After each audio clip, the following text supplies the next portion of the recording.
Hello world, it's Siraj and War Robots. We're going to learn a bit about how military robots work and then teach a simulated robot how to walk using a reinforcement learning technique called proximal policy optimization. Military warfare is as old as mankind, and the better the technology, the more likely the chance of winning is. So it makes sense that militaries want the most advanced weaponry they can get their hands on by whatever means necessary. Ideally, militaries can minimize deaths of their own soldiers while maximizing their effectiveness. That means removing the human from the loop as much as possible, which is where the field of military robotics comes in. The first real advances there came from none other than electrical wizard Nikola Tesla in 1898. Tesla demoed a controlled motorboat to a government representative. It laid the foundation for the first unmanned vehicles and weapons as World War I began. Germany used radio-controlled motorboats to ram into enemy ships containing more than 300 pounds of explosives during both world wars, inspired by Tesla's initial invention. Using radio waves as a communication signal was a revolutionary idea. The Germans used it to deploy the first remotely piloted aerial drone called the Fritz. They dropped the device at a high altitude from a bomber. Then a bombardier would steer the Fritz via radio link using a joystick.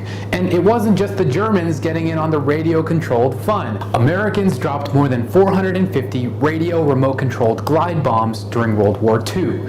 Remote-controlled vehicles on land, air, and sea have improved in the decades since World War II, as more than 40 countries have developed technological breakthroughs in that regard. There are three important trends happening right now that are causing rapid advancement in military technology, namely the plummeting costs and soaring performance of computer hardware, the rise of cloud-networked robots, and of course, advances in machine learning. Put together, these trends mean it's getting easier to create more powerful robots. Soldiers no longer need to aim at targets if they can just use a convolutional network to detect enemies. ConvNets are neural networks that can learn the features of any type of object it's trained on, be that a certain type of vehicle or a type of soldier. Using a pre-trained network, soldiers can don a set of goggles that show a computed bounding box around their targets, or even feed the computed coordinate to a weapon and have its position adjusted accordingly and fire automatically, effectively using auto-aim. Reinforcement learning has been an effective tool to get robots to learn how to navigate virtual environments. Some soldiers go through extensive simulated training before being deployed to the real world, and an RL agent could prove useful as an unpredictable and adaptive enemy during combat simulation for a range of soldiers, from fighter pilots to ground soldiers. These agents could use techniques like cue learning or policy gradients or actor critic to learn how best to avoid enemy fire and even create effective strategies to confuse the enemy before attacking. AI can also be used to change the medium with which soldiers control their weapons. They can issue orders via voice command instead of having to use a keyboard in tense situations, thanks to developments in natural language processing. Speech recognition is getting really good, and recurrent networks help make this possible. If we have some labeled audio dataset, we can train a recurrent network by slicing the audio up into small chunks, feeding those chunks into the RNN sequentially, and generating a prediction for the next chunk, computing an error, backpropagating the error gradients, and repeating that process lots of times. Since recurrent networks are made for sequential data, audio is a perfect use case. After training, they can recognize human speech with incredible accuracy, and this is essential for mission-critical applications. Governments have mountains of data from surveillance systems and satellites of all kinds. Finding disturbances using unsupervised learning techniques like anomaly detection via autoencoders. War doesn't just have to happen in real life. It can happen online as well. Today, the process of finding and countering bugs, hacks, and all sorts of cyber infection vectors is still effectively artisanal. Professional security experts search millions of lines of code to find and fix vulnerabilities that could be taken advantage of by users with ulterior motives. All of this could be automated using deep learning to find the features of vulnerable code and learning to patch bugs by itself. So rule-based intelligence can only do so much, but by integrating learning algorithms, machines can become far more capable. When a human is in the loop, they are able to make the final call, the highest level decision. That's the one that the human makes. But as AI gets better, it's able to make more decisions for itself. So how many decisions should we delegate to AI? How much is too much? Take the idea of a swarm, for example. Any aircraft, manned or unmanned, can be brought down by a single missile. But a swarm can take multiple hits and keep going. It's a collection of drones that can coordinate together as a single entity. One could take out enemy systems, while the other creates a distraction, while the other picks up important cargo. Evolutionary techniques like particle swarm optimization can make this happen. The US Department of Defense recently released a document called Human Systems Roadmap Review that reveals a plan to use AI to create autonomous weapons using social media analytics to make decisions on lethal force with minimal human involvement. It shows that while having a human in the loop is necessary for the near term, their far-term vision is self-aware systems. They define this as systems that have perception, reasoning, and intelligence, allowing for entities to have existence, intent, relationships, and understanding in the battle space relative to a mission.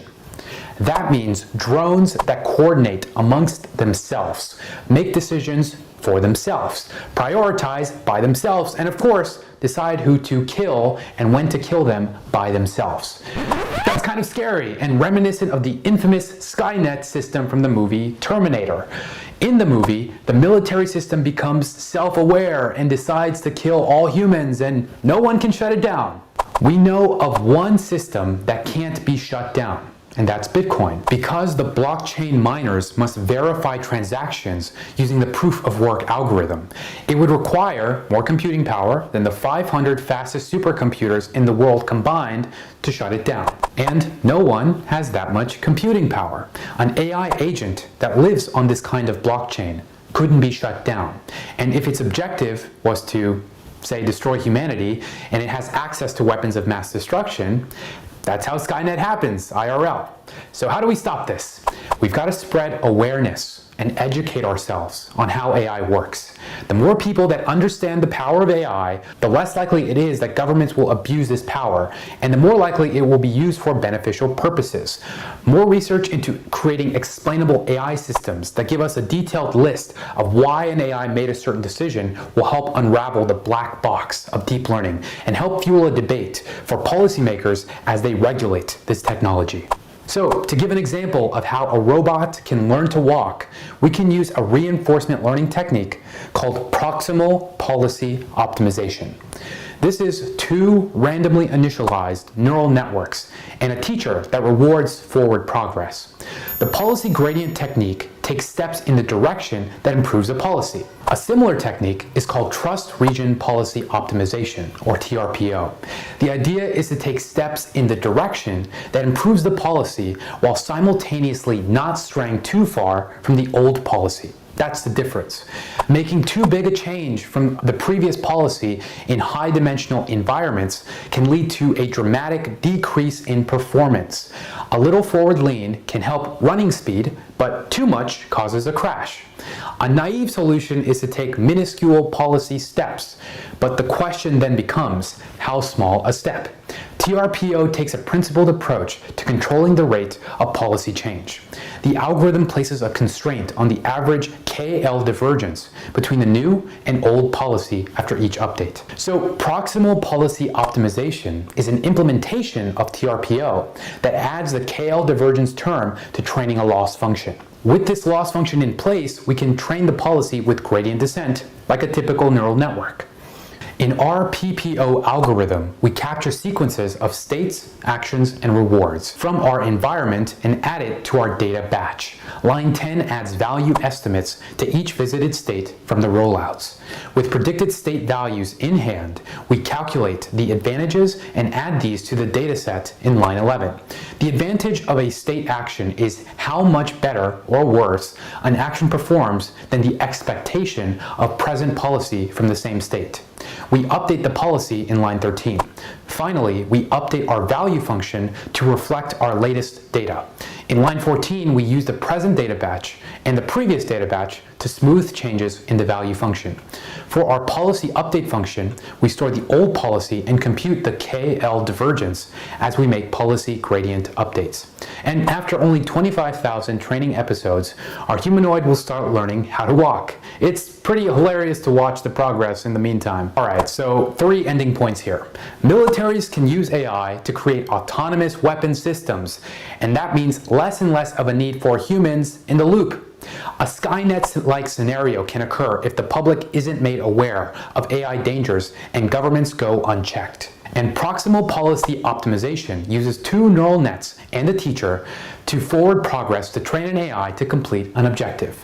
This week's coding challenge is to use the PPO technique on a game of your choice. Details are in the README, post your GitHub links in the comment section, and winners will be announced next week. Please subscribe for more programming videos, and for now, I've got to go prevent Skynet, so thanks for watching.